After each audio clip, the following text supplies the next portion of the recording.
درود بر همه شما به کانال آفورد تیوی خوش اومدید. اول از همه کانال ما رو ساب کنید و درخواست و ایده هایی که دارید زیر این ویدیو بذارید. دارک وب بخشی از اینترنت است که فعالیت های غیر قانونی بدون هیچ محدودیتی انجام می شود و ورود به آن ممکن است عواقب جبران ناپذیری برای شما داشته باشد.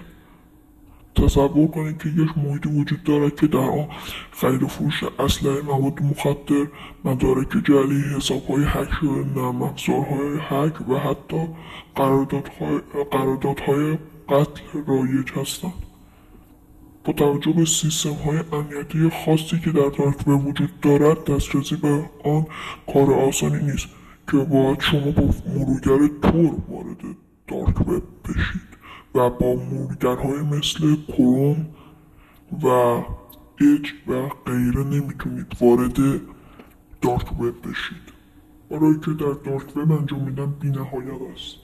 قمار میکنن، تفنگ‌های گلوله زنی آموزشونه، چجوری یه نارنجک رو درست کنیم و غیره که مثل یکیش هکر امنیتی و استخدام دلقک قاتل و غیره میشود و در دارک وب هیچ چیز مثبتی پیدا نمیشود. میریم چند طبقه پایین تر، یعنی رد روم یا همون اتاق قرمز سایت هایی هستن که در اعماق اینترنت پنهان شدن و به هر کسی نشان داده نمیشن و باید با مرورگر تور استفاده کنید و داخلش برید. رد روم به شکنجه و قتل های بسیار مشهور است.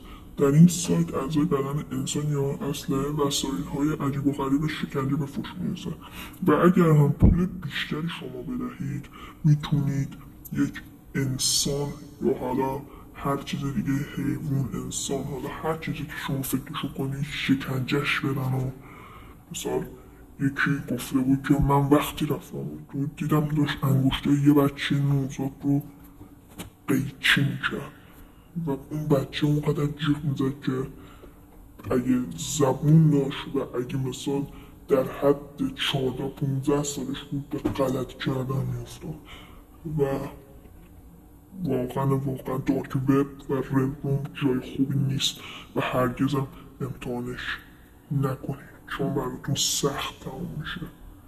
رفتن توش آسونه ولی بیرون اومدنش خیلی سخت‌تر از اون چیزی که شما فکرشو میکنید.